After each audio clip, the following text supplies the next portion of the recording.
जी बिल्कुल, असां हींअर हज़रत शाहबलती भिटाई जे दरगाह ते मौजूद आहियूं, जिते पंहिंजो मेहरान टीवी जो जेको आहे सो 19 सालगिरह जो जेको केक कटियो वियो आहे ऐं दुआ बि घुरी वई आहे। उन हवाले सां जेके असांजा सियासी समाजी अदबी ऐं जेके आहिनि सो दोस्त शाइर दोस्त मौजूद आहिनि, उन हवाले सां उन्हनि सां उन्हनि जा तासुरात हूंदासीं। ज़बरदस्त चैनल आहे। 19 सालगिरह जे मौक़े ते असां मेहरान टीवी सभ खे ऐं सॼी सिंध खे मुबारकबाद था ॾियूं। वो शेर आहिनि त वठी हर हर जनम वरबो मिठा मेहरान में मिलबो। ही मेहरान जेका आहे सिंध धरतीअ जे नाले सां आहे ऐं मां सम्झां थो त मेहरान टीवी सिंध जो क़ौमी केस हमेशह विढ़ंदी रही आहे ऐं असां सम्झूं था त मेहरान टीवी सिंध जे हर मामले ते पंहिंजो आवाज़ बुलंद कयो आहे। असां 19 सालगिरह जे मौक़े ते समूरी सख़्त खे ऐं हुनजे चीफ एग्जीक्यूटिव साईं गुलाम नबी मोराई साहब जन खे ऐं फ़र्क साहब खे ऐं ॿियनि सॼे सख़्त खे अज़मत कुंबर साहब खे ऐं सॼे सख़्त खे असां मुर्तज़ा मजबूर खे ॿियनि सभिनी खे मुबारकबाद पेश कयूं था। असांजो न्यूज़ डायरेक्टर फ़ारूक साहब हिते आया आहिनि। शाह अब्दुल लतीफ़ भिटाई मदार ते हाज़िरी भरी अथनि ऐं केक बि कटियो अथऊं।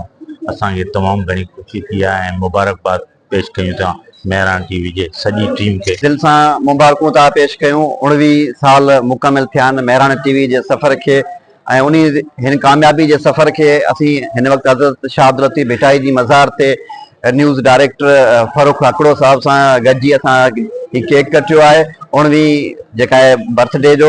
असीं हिन वक़्तु असीं कामयाबियुनि जे सफ़र ते चैनल जे मालिक गुलाम नबी मोराई साहब सां गॾोगॾु न्यूज़ डायरेक्टर फ़ारूक आकड़ो ऐं सॼी टीम जेका मेहरान टीवी जी आहे उनखे मुबारकबाद था पेश कयूं। ऐं मेहरान टीवी हिन वक़्तु अवामी मसइलनि खे ऐं सिंध जे ख़ासि करे मुख़्तलिफ़ जेके अहम इशूज़ आहिनि उन्हनि खे उजागर करण में तमामु बहितरीन किरदारु अदा कयो आहे। असीं लतीफ़ सरकार जे दर तां दुआगो आहियूं त वधीक मेहरान टीवी खे कामयाबियूं मिलनि ऐं समूरी सथ खे हिकु दफ़ो ॿीहर असीं दिलि जे गहराइण सां मुबारकबाद पेश कयूं। जेके मेहरान टीवी हमेशह ग़रीबनि जो साथ ॾिनो, हर ॾुखे टाइम ते ग़रीबनि वटि जेको आहे हीउ इदारो पहुतो आहे ऐं हिन जा जेके ड्रामा आहिनि उहो बि हिकिड़े पैगाम जे हवाले सां या जेके इन जूं स्टोरियूं आहिनि दरगाहनि जे हवाले सां अलाह जे वलियुनि जे हवाले सां असांखे तमामु जेको आहे बहितरीनु लॻंदियूं आहिनि। तमामु सुठो जेको आहे हीउ इदारो आहे। असांजी दुआ आहे त अलाह सां हिनखे वधीक जेको आहे कामयाबु करे। 19 सालगिरह आहे मेहरान टीवी जे सथ जेको उन समेत गुलाम नबी मोराई साहब ऐं ख़ासि करे सिंध जी आवाम खे हिन मौक़े ते असां मुबारकबाद ॾियूं था। मेहरान टीवी जेको लतीफ़ साईं ते जेका तहक़ीक़ कई आहे, जेको वर्क कयो आहे, ऐं सम्झां थो सिंधी मीडिया में एतिरो कंहिं बि कमु कोन कयो आहे। ऐं मेहरान टीवी जेको आहे सो सिंधी मीडिया जे गुलदस्तनि मंझां ही उहो गुल आहे जेको हुनजी ख़ुशबू जेका आहे वहण ऐं वस्ती ताईं पहुतल आहे।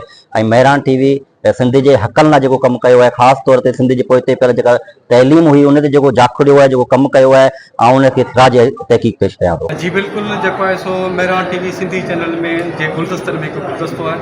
ऐं मेहरान टीवी जेको आहे सो शाह लतीफ़ भिटाई जे अठनि सुरनि ते जेको कमु कयो आहे उहो बेमिसाल आहे। ऐं मेहरान टीवी जेको आहे सो सिंध जे हक़नि जी हासिलात लाइ जेको सो पंहिंजो आवाज़ जेको बुलंद कंदी रही आहे, उन जो किथे मिसाल कोन्हे। ऐं तव्हां जेको आहे सो दोस्त सहाफ़ी ऐं जेको आहे समाजी दोस्तनि जा जेके तासुरात ॿुधा ऐं जेको कैमरामैन झूमर चव्हाण साहब, मुनीर आकाश, मेहरान टीवी पिक्चर।